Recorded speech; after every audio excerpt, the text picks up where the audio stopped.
Assalamualaikum warahmatullahi wabarakatuh. Alhamdulillah wassalatu wassalamu ala Rasulillah wa ala alihi wa sahbihi wa man walah. Wala haula wala quwwata illa billahi amma ba'du. Baik, teman-teman semuanya rahimani wa rahimakumullah.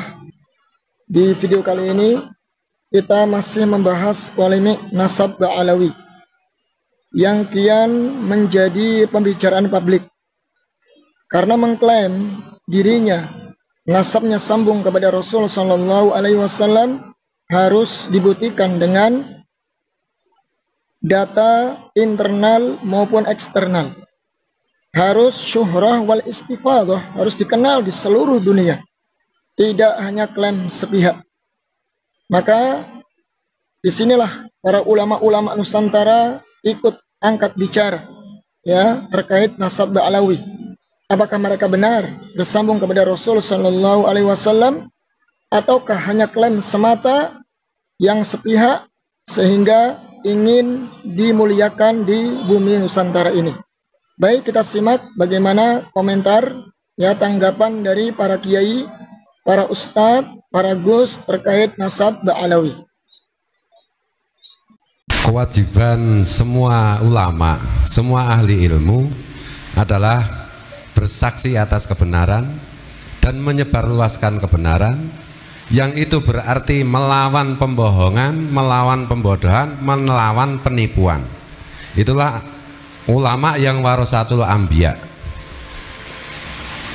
Jadi saya serukan kepada semua yang merasa dirinya ilmuwan, mari bersama-sama kita menyadarkan publik, kita menyelamatkan publik dari tipu daya Habib-Habib Ba'alawi yang mengklaim dirinya sebagai dzurriyyat Nabi. Karena itu berbahaya untuk umat, berbahaya untuk bangsa dan negara, berbahaya untuk kesetaraan, berbahaya untuk Bhinneka Tunggal Ika, berbahaya untuk NKRI, berbahaya untuk Pancasila. Jadi jangan kalian hanya main aman saja. Saya nggak ikut-ikutan, nanti saya tidak dituduh begini dan begitu, tidak dibully, tidak dipersekusi. Kalau begitu berhentilah kalian mengaku sebagai ulama, berhentilah kalian mengaku sebagai ilmuwan, berhentilah kalian mengaku sebagai tokoh. Ini saya keras karena ini menyangkut kepentingan semua umat manusia, khusus umat Islam di Indonesia. Ya, kalau bicara soal eksternal internal itu kita harus punya sudut pandang. Sudut pandang kita ini teologis atau historis. Kalau sudut pandang kita ini teologis, apa yang termaktub dalam bukti internal sudah cukup diyakini sebagai doktrin. Jadi kalau kita Muslim mengatakan Nabi Muhammad Sallallahu Alaihi Wasallam itu keturunan Nabi Ismail dan itu ada di dokumen Muslim saja, cukup diimani. Tidak perlu diupayakan memaksa orang lain untuk percaya dengan itu bila mereka non Muslim. Ini sebetulnya jalan yang sederhana. Jadi kalau ingin diakui Nabi Muhammad Sallallahu Alaihi Wasallam nasabnya nyambung kepada Ismail, harus ada bukti eksternalnya apa? Ini kalau bicara soal doktrin, aspek teologis. Tapi kalau bicara aspek historis, sekali lagi menuntut bukti eksternal. Itu dari kacamata filologis. Makanya apa yang sering saya katakan dan saya uraikan dalam berbagai macam diskusi, selalu saya itu berbasis dengan data.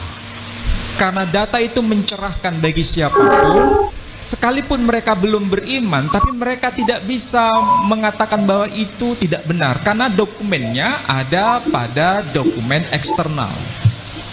Contoh sederhana saja. Kalau kita merujuk pada bukti internal, data apa yang mengkonfirmasi bahwa Nabi kita Muhammad Sallallahu Alaihi Wasallam itu keturunan Nabi Ismail? Data apa itu? Paling lama itu adalah data yang ditulis oleh Ibnu Ishaq. Beliau wafat tahun 150 Hijri. Jaraknya dengan masa kehidupan Nabi sangat jauh. Itu bukti internal.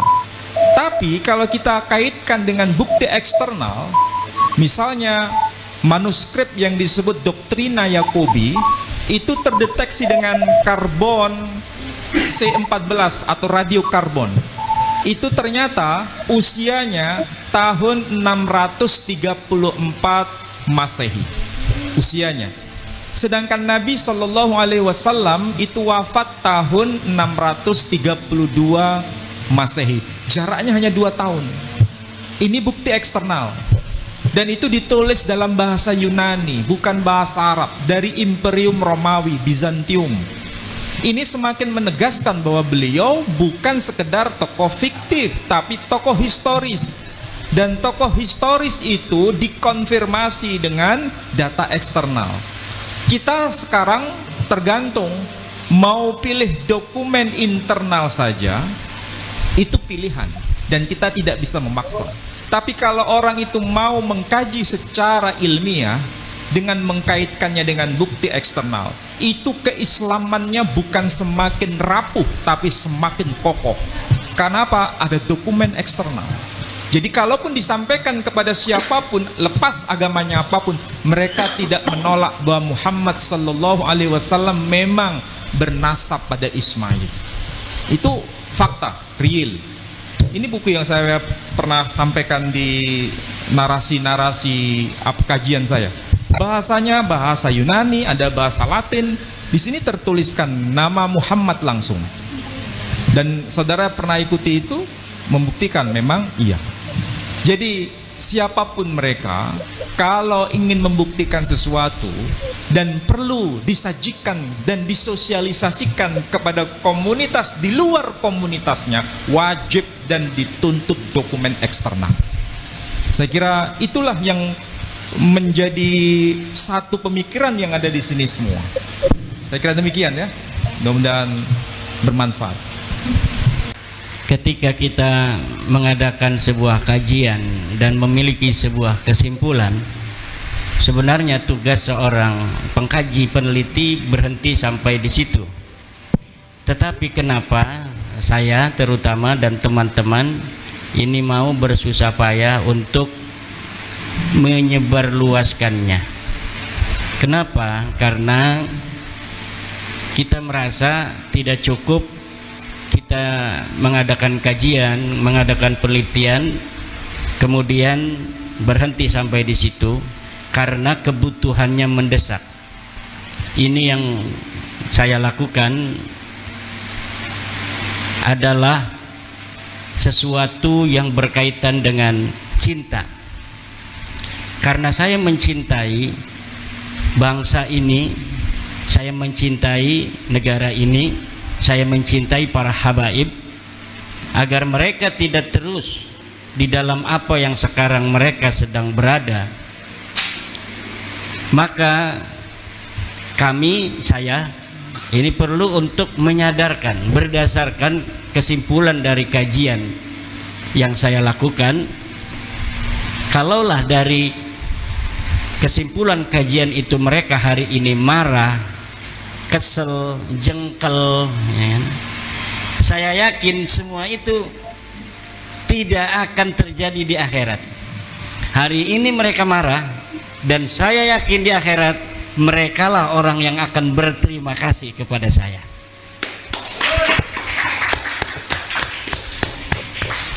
Demikian. Yang pertama tadi sudah saya jelaskan bahwa ada 3 golongan dari kaum Yahudi internasional. Yang pertama dari garis lurus laki-laki ke 12 imam, 12 putra dari Yakub bin Ishak bin Ibrahim. Ini haplogrupnya J1. Ada kode L860 dan P58. 860 keluarga Israiliyah garis lurus dan P58-nya Ibrahim. Itu yang pertama. Yang kedua, di antara mereka juga perempuan-perempuan dari 12 suku ini dikawin oleh etnik lain, ras lain, yang karena kemudian kalah secara literasi, secara kodifikasi keagamaan, sehingga kemudian membentuk suku bangsa yang keturunan yang memeluk Yahudi. Ini yang kedua, bisa grup E, bisa I dan lain-lain, R bisa. Kemudian ada lagi yang sama sekali bukan keturunan dari 12 putra Yakub bin Ishak bin Ibrahim. Dan tadi saya katakan sialnya Ba'alawi ini adalah keturunan dari Kaukasia yang terindikasi dan menurut beberapa pakar sejarah sebagai Yahudi Khazar, yang Yahudi Khazar ini muncul dari golongan haplogrup G yang berdomisili di Kaukasia. Jadi itu. Kemudian apakah ini tergesa-gesa atau istilahnya terlalu terburu-buru? Tidak. Karena ilmu genetika itu sudah kokoh 200 tahun silam, sejak Gregory Mendel, seorang Yahudi kripto biarawan itu mengabdikan dirinya menanam ercis atau buncis selama sekian puluh tahun dan meneliti tentang ilmu genetik awal. Kemudian berkembang sampai kemudian James Watson and Crick menemukan ilmu DNA, bisa membaca double helix DNA, bisa mendapatkan kode-kode. Kemudian di era sekarang semua pemetaan DNA sudah sangat komprehensif, sehingga salah satunya selain ATDNA, YDNA maupun mtDNA itu ada DNA sampah yang dianggap tidak ada gunanya ternyata bisa terpetakan. Nah, ini sudah sangat maju sekali. Bahkan sekarang membaca DNA itu adalah ilmu kemarin. Ilmu hari ini adalah melakukan restriksi rekombinan, melakukan cloning, melakukan sport science, melakukan rekayasa genetik untuk merakit DNA untuk menghindarkan penyakit-penyakit bawaan itu secara genetik. Jadi sudah sangat maju membaca DNA, ilmu kemarin. Jadi kalau ada yang meragukan tes DNA adalah orang-orang yang tidak saja hidup di hari kemarin, tetapi hidup di abad pertengahan abad ke-8. Itu yang bisa saya jawab. Kemudian terkait mengenai masalah apakah Ba'alawi ini sudah terpetakan? Sudah terpetakan. Bahkan di dalam ISOGG, komunitas ilmuwan genetik internasional, Bani Alawi ini disebut Saddah Hadramut, nah, itu berbeda gitu. Ini sudah terpetakan sebagai suatu subbangsa sendiri. Di dalam pemetaan dari beberapa proyek genetik dari keluarga besar Yahudi sendiri, ada Doron Behar Project, Avotaino Project, bahkan di Family Tree DNA yang dimiliki oleh orang Yahudi bernama Brent Grisman, itu Ba'alawi di dunia ini sudah terpetakan berhaplogrup G dengan kode-kode haplotype-nya masing-masing. Pertanyaannya, apakah Ba'alawi di Indonesia? Semuanya Ba'alawi ini juga masih harus dikaji. Karena apa? Ada beberapa sampel yang masyhur sebagai Ba'alawi, ternyata setelah dites DNA bukan bagian dari Ba'alawi.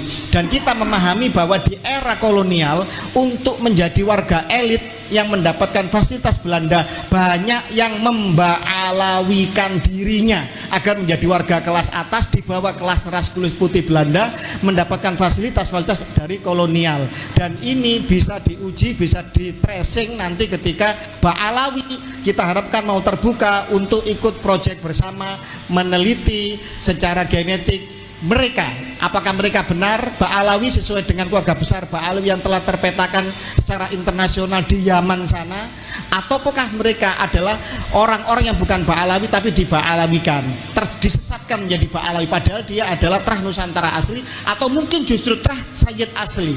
Karena Ba'alawi selain mengaku sebagai cucu Nabi, mereka juga mencopet marga-marga asli milik keluarga Nabi, seperti bin Yahya itu ada Al-Hasani, Basaiban, As-Saiban itu ada, Al-Idrisi, kemudian ada juga Al-Haddad dari Al-Jilani Al-Hasani, As-Segaf yang asli ada Al-Musawi Al-Hasani. Ini juga sudah melakukan tes DNA dan terbukti nasabnya tidak ke Ba'alawi, tapi marga-marga ini benar-benar dirampok, ditopet oleh Ba'alawi. Demikian, terima kasih.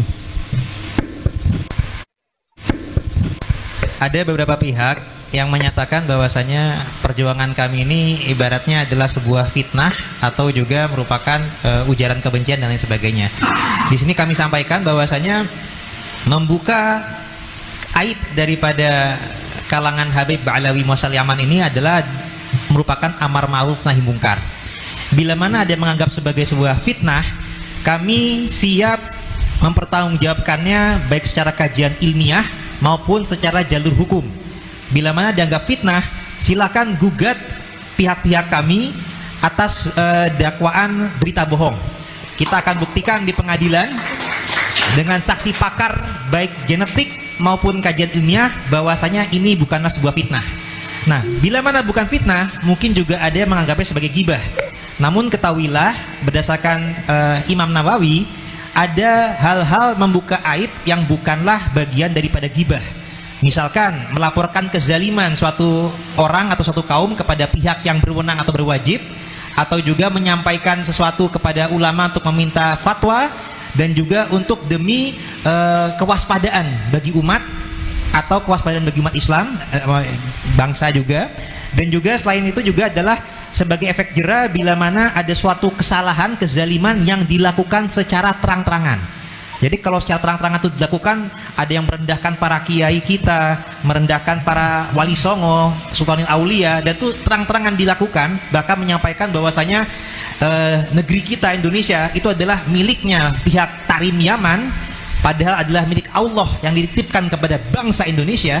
Intinya kezaliman yang dinyatakan secara terang-terangan itu apabila kita kaji, kita bedah, itu bukanlah sebuah gibah yang melanggar rel.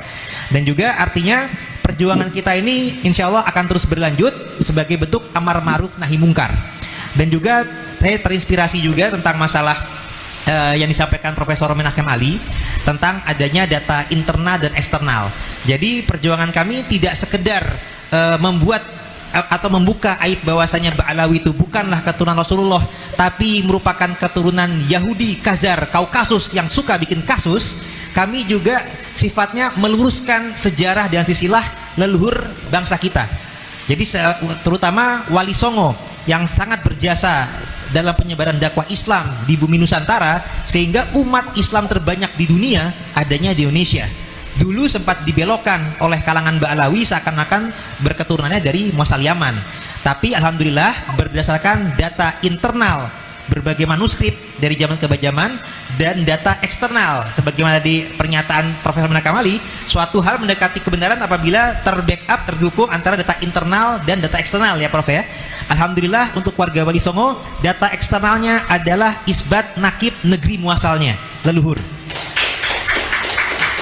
Jadi data eksternal keluarga Wali Songo, ada jalur yang dari Maroko Maghrib yang sudah terisbat oleh nakib dari Maroko, Irak, Damaskus. Dan untuk jalur keluarga Bani keturunan Musa Al-Kazim dari Jimil Kubro sudah terisbat dengan data eksternal dari nakib Bani Musa Al-Kazim Irak, India, dan juga Mesir. Jadi ini adalah suatu pelurusan yang kami juga harapkan saudara-saudara kami dari keluarga Wali Songo jangan lagi terdoktrin oleh versinya Ba'alawi yang akhirnya malah terjadi adu domba di kalangan keluarga Wali Songo. Kita harus sama-sama sadar leluhur kita berbeda jalur dengan Ba'alawi. Mari kita sama-sama berjuang demi kemaslahatan bangsa dan negara kita, tidak hanya untuk sekadar keluarga Wali Songo, tapi menghadapi Bani Ba'alawi yang bersifat rasis dan juga bertindak radikal, dan juga mereka sombong dan merendahkan para kiai, dan juga ini terkaitnya juga mereka hendak mendominasi bangsa Nusantara dengan cara yang halus. Nah, terkadang cara halus ini ibarat pepatah itu seperti memasak kodok, merebus kodok itu dengan suhu yang tidak langsung panas tapi bertahap, sehingga kodok itu apabila direbus dengan suhu yang bertahap, dia tidak akan merasa sadar sedang dibunuh, perlahan-lahan nantinya akan langsung mati. Nah, kita tidak ingin bangsa kita ini terjajah dengan termabukkan, mabuk cinta buta oleh kalangan Ba'alawi yang seakan-akan memberikan janji surga dengan doktrin-doktrin yang halu, padahal itu adalah merendahkan dan juga mengkerdilkan bangsa kita yang semestinya bangsa kita merdeka di negeri sendiri. Kita juga punya leluhur yang juga membanggakan, tapi kita tidak sekedar bangga dengan leluhur, tapi sifatnya mengetahui leluhur kita untuk melanjutkan kebaikan dan perjuangan leluhur di masa kekinian. Sering saya menyampaikan bahwa bangsa Nusantara Indonesia ini keluar dari mulut harimau Belanda diterima oleh mulut singa Jepang, lalu diterima oleh mulut buaya kaum Ba'alawi, lalu diterima oleh mulut buaya kaum Ba'alawi. Untuk membebaskan masyarakat Indonesia dari cengkeraman gigi tajamnya buaya mulut Ba'alawi ini perlu waktu yang tidak singkat, karena sudah kadung mengakar ratusan tahun, mendarah daging, menguasai akal dan pikiran anak bangsa ini, khususnya umat Islam. Bukan bernada atau ujaran kebencian, tidak, kami tidak benci siapapun, apalagi habaib Ba'alawi. Kami masih sayang panjenengan semua, wahai kaum Ba'alawi, para habaib yang ada di Indonesia. Ya, jadi ini saya kembalikan kepada objek yang kami selalu nasihati, yaitu kaum Ba'alawi habaib yang ada di Indonesia yang terhimpun dalam Yayasan Robitoh Alawiyah MDRA, Maktab Ad-Daimi Robitoh Alawiyah. Sadarlah kalian, jangan sampai kalian sumum bukmun umyum fahum layak kilun, atau summum bukmun umyum fahum layar jiun. Dengarkan, lihatlah, cermati apa yang disampaikan oleh beliau-beliau ini tadi. Pertanyaan pertama, Ali Asyakron punya wirid hizib namanya hizib sakron. Saya belum meneliti apa betul itu wiridan Habib Ali bin Abu Bakar As-Sakron. Jadi perlu penelitian khusus.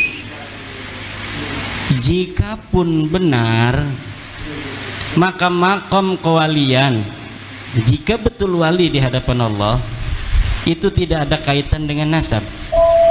Siapapun dia bisa menjadi waliullah. Dan satu yang perlu untuk diingat, tidak ada yang tahu wali kecuali Allah. Saya tidak mengetahui wali kecuali wali, tidak. Tapi tidak mengetahui wali kecuali Allah.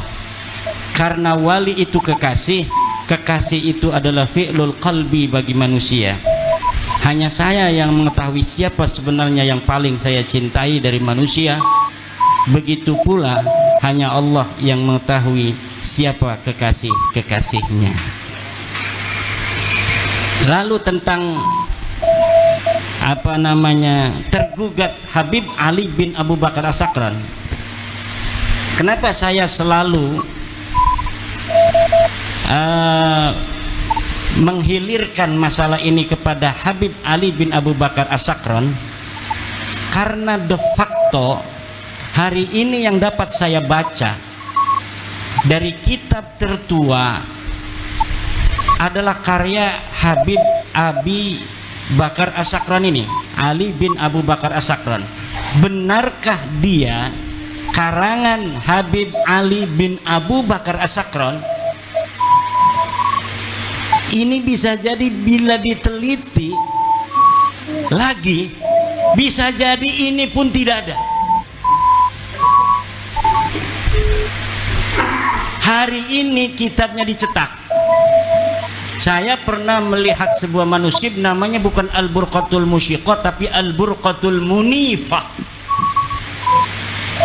Betulkah dia karangan Habib Ali bin Abu Bakar As-Sakron abad 9 atau karya orang yang iseng-isengan pada abad 14 yang kemudian diberikan nama sebagai karya dari Habib Abu Bakar As-Sakron? Karena ada riwayat di dalam kitab abad 10, Habib Ali bin Abu Bakar As-Sakron menulis sebuah kitab namanya Al-Burqatul Musyiqah atau Al-Burqatul Munifah. Ini bisa jadi hanya orang karena baca di abad 10 atau di abad 11 ada kitab Habib Ali bin Abu Bakar As-Sakron yang pernah memiliki kitab namanya Al-Burqatul Musyiqah, lalu dikarang kitabnya pada abad 14 atas nama kitab yang pernah ada terdeteksi bernama Al-Burqatul Musyiqah.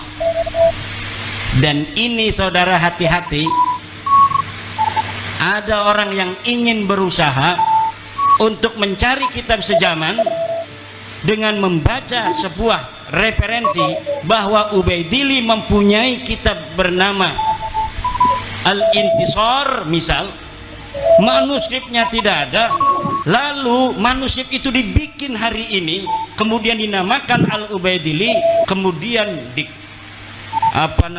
proyeksi sedemikian rupa sehingga nampak manuskrip ini menjadi manuskrip yang tua. Ini sering terjadi dan pernah terjadi di Indonesia tentang manuskrip negara Kertabumi yang di tahunkan 1696 setelah diteliti oleh pakar-pakar filolog, ternyata itu kertas tahun 1960, kertasnya kertas Manila. Ini bisa terjadi.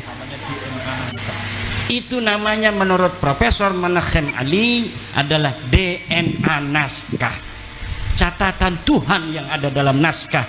Ini tidak akan bisa dibohongi, karena kapan dia dicetak dalam kertas itu ada. Apalagi kertas-kertas masa lalu, dalam kertas kalau kita ini kan seperti duit itu ada lambang tahun berapa dia itu dicetak. Dan apabila di dalam kertas ini tidak ada tahun, maka di dalam setiap pabrik itu ada tahun berapa dia mencetak kertas apa, di produksi berapa lembar, kemudian dijual di daerah mana saja. Itu ada datanya dan gampang untuk diteliti dan ditelusuri. Apalagi nanti di yaumul hisab akan banyak manuskrip-manuskrip palsu. Di yaumul hisab menumpuk tentang kedustaan-kedustaan yang hari ini diciptakan tentang masa lalu yang tidak pernah terjadi. Wallahu wal muwaffiq ila aqwamit thoriq. Ya, kemarin itu saya menyesalkan adanya orang-orang yang bukan menggunakan kecerdasan untuk menghadapi keadaan.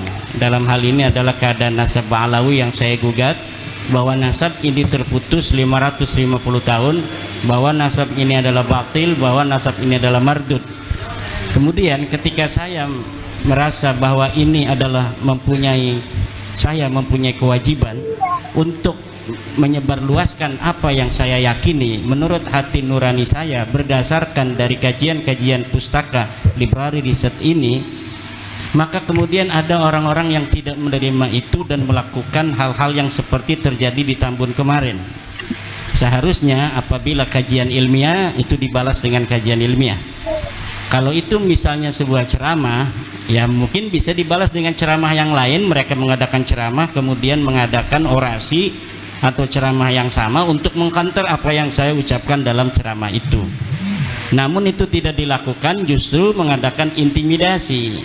Ini akan semakin membuat masyarakat menjadi tahu bahwa begitu penting mungkin bagi Ba'alawi pengakuan orang lain terhadap nasab dia, sementara mereka tidak bisa untuk menunjukkan bukti-bukti dari kesahihan nasab mereka. Kalau misalnya mereka mampu untuk memberikan bukti-bukti kesahihan nasab mereka berdasarkan sumber-sumber yang ada pada zamannya atau yang mendekati zaman itu, lalu kita tidak menerima kebenaran itu umpamanya, baru itu mungkin dipertanyakan objektivitas dari orang yang menyatakan bahwa nasab Ba'alawi ini adalah terputus. Tapi ketika mereka sudah tidak bisa untuk memberikan bukti kepada kita bahwa nasab mereka ini sahih, dalam hal ini mereka tidak bisa untuk menyuguhkan mana kitab sezaman yang ada di zaman Ubaidillah yang menyatakan dia adalah anak daripada Ahmad. Bahkan kitab-kitab pada abad selanjutnya, abad ke-6, ke-7, ke-8, ke-9 mengkonfirmasi bahwa tidak ada orang bernama Ubaid, anak daripada seorang sayyid yang ada di Basrah bernama Ahmad bin Isa. Kemudian ilmu pengetahuan biologi mengkonfirmasi bahwa setelah dilakukan tes DNA dari ratusan orang dari Ba'alawi yang telah mengadakan uji tes DNA, ternyata nasab DNA mereka bukan DNA Arab. Jangankan DNA dari keturunan Sayyidina Ali, turunan Nabi Muhammad, DNA orang Arab saja bukan. Lalu ketika tes DNA mengkonfirmasi mereka bukan turunan Nabi, dan library riset juga mengatakan bahwa mereka bukan turunan Nabi, lalu mereka tidak mau menjelaskan atau menyajikan daripada data-data, lalu berdasarkan apa saya untuk mempercayai mereka sebagai keturunan Nabi? Nah ini, lalu jika ditanya apakah ini adalah resiko dari sebuah perjuangan, betul. Dan ini dikonfirmasi oleh sejarah para nabi di masa lalu. Tidak ada para nabi yang setelah dia itu memiliki kebenaran dari Tuhan berdasarkan wahyu, lalu dia tidur dan duduk, tapi dia datang ke kaum-kaum menyampaikan apa yang dia yakini, bahwa Allah berfirman bahwa tidak ada Tuhan selain Allah. Nabi Ibrahim sampai kemudian dibakar oleh Raja Namrud, Nabi Muhammad sampai dilempari batu di Taif dan lain sebagainya.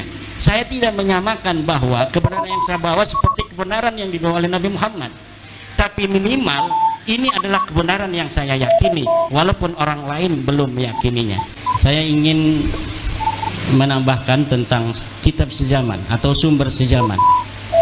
Saya tadi telah selfie ketika Pak Profesor Manahem berbicara, saya selfie dengan HP saya bahwa saya sudah bersama Profesor Manahem, dan di dalam foto itu akan ada tanggal 29 Oktober 2023. Ini adalah sumber sejaman internal saya, dan apa-apa yang ada di dalam rekaman dari para teman-teman yang hadir di sini hari ini, yang memoto dan yang memvideo, adalah bukti eksternal bahwa saya pernah datang ke Mu'alaf Center atau HID di Surabaya pada tanggal 29 Oktober 2023. Kalaulah nanti 5 tahun lagi atau 20 tahun lagi saya bicara menceritakan kepada cucu saya dulu pernah bertemu dengan Pakar Kristolo, seorang pejuang dari Surabaya yang melindungi, membimbing para mu'alaf yang ada di Surabaya. Kata cucu saya, mana buktinya kek? Ini buktinya, foto yang sudah saya print, ada tanggalnya 29 Oktober 2023. Lalu anak saya ini lihat-lihat YouTube, kebetulan ada yang upload YouTube, dan kebetulan masih ada saat itu 20 tahun lagi YouTube itu masih ada di internet. Ceritanya internet tidak hancur. Betul itu kakek saya ngomong, bukan? Tapi ternyata ada bukti-bukti eksternal yang banyak di YouTube yang upload. Hari ini kita pernah ada di Mu'alaf Center. Itulah, kalau misalnya kita tidak selfie, tidak ada juga orang-orang yang upload, atau tidak ada Tribun Surabaya memposting atau memberitakan kedatangan saya hari ini di Mu'alaf Center ini, lalu berdasar apa orang percaya kalau saya bercerita saya pernah ketemu Profesor Manahem Ali di Surabaya? Kalau misalnya kita hanya berdasarkan husnudon pada orang bercerita, maka cukup itu menjadi keyakinan Anda sendiri. Tapi Anda tidak bisa untuk memaksa orang lain untuk mempercayai apa yang Anda yakini. Maka saya bisa katakan pula hal yang sama kepada saudara-saudara saya dari Ba'alawi. Jika Anda tidak mampu untuk membawa dan membuktikan sumber-sumber sejaman tentang 6 leluhur Anda yang tidak terkonfirmasi dalam kitab-kitab nasab, dan Anda meyakininya seyakin-yakinnya, saya tidak akan masuk ke dalam keyakinan Anda. Saya tidak akan ikut campur terhadap keyakinan Anda. Tetapi selama Anda tidak bisa membuktikan sumber-sumber sejaman itu, maka jangan sampai Anda memaksa orang lain untuk percaya terhadap klaim Anda. Nggak usah Anda persekusi orang lain yang mengatakan bahwa Anda bukan cucu Nabi. Kenapa? Karena Anda tidak bisa membuktikan bahwa Anda sebagai cucu Nabi. Dalam library riset Anda tidak terbukti, di dalam tes DNA Anda melenceng. Lalu berdasar apa orang lain harus percaya bahwa Anda adalah cucu Nabi? Tapi kalau Anda mau meyakini itu dalam keyakinan Anda dan kemudian diwariskan pada keturunan Anda, silahkan saja. Tapi jangan sampai mengatakannya di hadapan publik. Karena ketika Anda mengatakan itu di hadapan publik, akan ada konsekuensi sosiologis dan religius yang akan berkaitan dengan klaim Anda. Karena yang Anda klaim itu adalah bukan nasab sembarangan, tapi nasab baginda Nabi besar Muhammad SAW yang mempunyai implikasi sosial, implikasi religiusitas di situ, di mana berdasarkan sebagian tafsir keagamaan dianjurkan untuk mencintai daripada keturunan baginda Nabi besar Muhammad sallallahu alaihi wasallam. Harapan saya kepada Ba'alawi, kepada kita semua, pada bangsa Indonesia, nasab bukanlah hal penting dalam kehidupan kita. Pak Jokowi tanpa tahu dia nasab kemana dia jadi presiden Indonesia 2 periode dan bisa jadi ditambah 1 periode anaknya. Dia tidak pernah mengatakan dia keturunan siapa. Dia tidak pernah mengatakan dia turunan daripada Mataram. Dia tidak pernah mengatakan dia keturunan Batok Kalong. Dia tidak pernah mengatakan turunan Sultan Banten. Tapi dengan kediriannya dia dapat menjadi seseorang yang penting di dalam kehidupan. Inilah yang menjadi standar kita dalam menjalani kehidupan. Bukanlah seseorang itu yang berbangga tentang masa lalu dari leluhurnya, tetapi orang itu harus berbangga dengan apa yang dilakukannya hari ini yang bermanfaat untuk dirinya, lingkungannya, bangsa, negara, agama, dan dunia. Teman semuanya rahimani wa rahimakumullah. Setelah kita mendengarkan bagaimana uraian dari para kiai,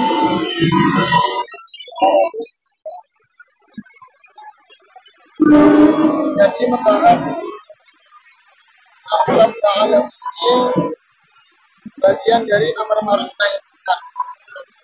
Kita akan terkait dengan masalah akidah.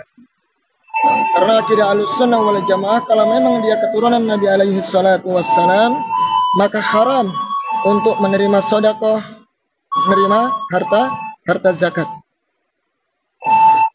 Dari sini ya, jadi penting ya untuk membahas tentang nasab daripada polemik Ba'alawi.